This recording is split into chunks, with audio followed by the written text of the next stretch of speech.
Fala aí, torcedor! Estou aqui para gravar mais um vídeo no meu canal e nele vamos falar do clássico de ontem entre Santos e Corinthians e também do jogo entre São Paulo e Figueirense, não esquecendo da seleção brasileira que estreia sábado diante do Equador na Copa América Centenário.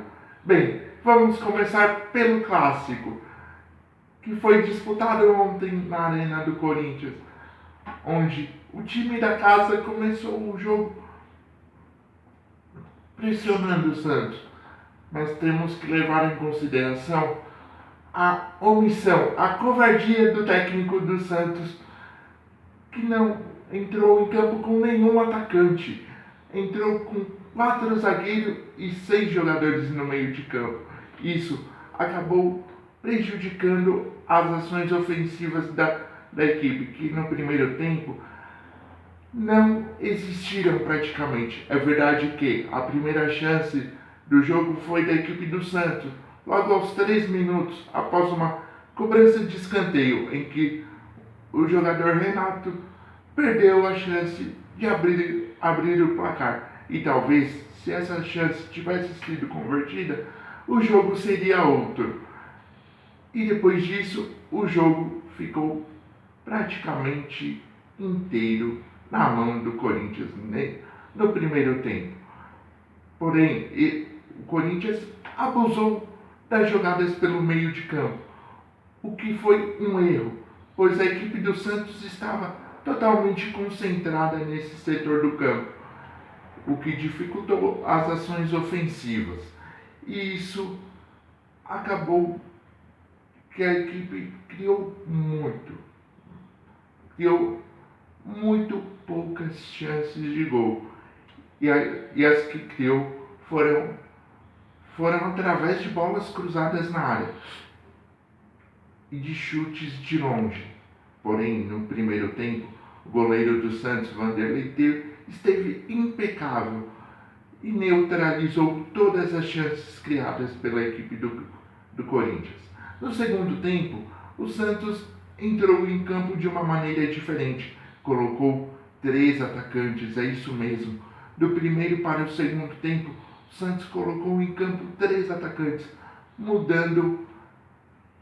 tentando mudar a sua forma de jogar radicalmente. Porém, não deu muito certo. É verdade que criou algumas chances, sim, mas no final acabou derrotado, quando tudo se encaminhava para um jogo 0-0. O Corinthians, novamente numa bola cruzada na área, fez o seu gol aos 38 minutos do segundo tempo, definindo assim mais uma vitória, a terceira seguida, o que leva a crer numa reabilitação dessa equipe. Já o Santos, sem seus principais jogadores, Lucas Lima e Gabigol na seleção brasileira e Ricardo Oliveira machucado, sofreu mais uma vez. E mais uma vez veio a derrota. Essa desculpa de temos jogador na seleção, temos jogadores machucados, não pode virar rotina na equipe do Santos. Porque para quem pretende lutar por uma vaga na Libertadores, pelo menos, precisa mostrar que tem elenco. Não depende de 2 ou 3 jogadores. E isso precisa ser demonstrado rápido, porque talvez esses 2 jogadores que estão na seleção nem volte a atuar pela equipe do Santos, que provavelmente irão defender algum clube europeu nessa próxima janela de transferências, que irá se abrir na metade do mês de junho. E falando um pouco do jogo entre Figueirense e São Paulo, foi um jogo em que a equipe do Figueirense começou pressionando a equipe de São Paulina.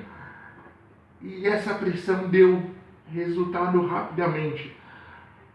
Antes dos 20 minutos do primeiro tempo, a equipe do Figueirense abriu o placar diante da equipe do São Paulo, que nem de longe lembrava a equipe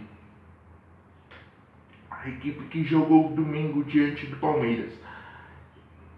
É verdade que assim, depois do gol do Figueirense, a equipe catarinense recuou um pouco, mas o São Paulo não conseguiu criar a ponto de empatar a partida.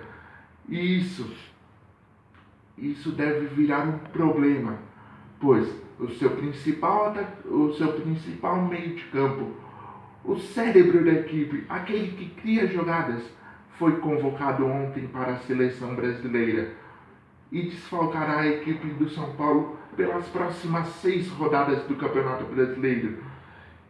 E falando um pouco sobre isso, a convocação dele, a convocação de Ganso foi merecida sim, porque especificamente nesse ano, após a chegada do treinador argentino Edgardo Balsa, o seu futebol cresceu. Ele deixou de ser aquele cara que só distribuía o jogo, só pensava, só recebia a bola e lançava. Ele está chegando na área, às vezes fazendo função até de atacante, como por exemplo o gol que ele fez diante da equipe do Palmeiras. Gol esse que é gol de centroavante, entrando na área e cabeceando. Espero que na seleção ele continue desempenhando esse bom futebol que vem apresentando na equipe do São Paulo. E falando um pouco agora sobre seleção brasileira, acredito que essa seleção não irá fazer um grande papel, um papel de protagonista nessa Copa América. Fará sim. Passará sem muitos sustos pela primeira fase, até porque caiu num grupo acessível. Porém, não irá tão longe assim. E o técnico Dunga, terá que rever a equipe se quiser se classificar com tranquilidade para a Copa do Mundo da Rússia.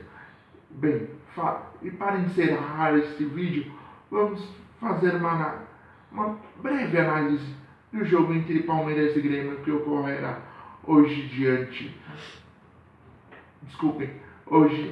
no estádio Paulo Machado de Carvalho, ou Pacaembu. A equipe palmeirense entrará precisando da vitória se não quiser se distanciar muito daqueles que brigam pelo título e por uma vaga na Copa Libertadores. É verdade que ainda é muito cedo para falar sobre isso, mas uma equipe que quer brigar por título ou vaga na Copa Libertadores não pode perder pontos em casa. E fica aqui uma pergunta: como fazer isso? Como ganhar o jogo de uma equipe que ainda não sofreu gols no Campeonato Brasileiro? Foram 4 jogos em que a equipe do Grêmio não sofreu nenhum gol. O ataque palmeirense terá que ter muita criatividade, mas muita criatividade mesmo, diante da equipe do Grêmio, para sair com os 3 pontos. Um empate é aceitável, porém não é um bom resultado. Vamos ver do que essa equipe será capaz. E a análise desse jogo faço amanhã. Muito obrigado e peço a vocês que acessem o meu canal no YouTube, Henrique Souza, e deixem lá o seu curtir nesse vídeo, nesse e nos outros. Muito obrigado e bom dia a todos.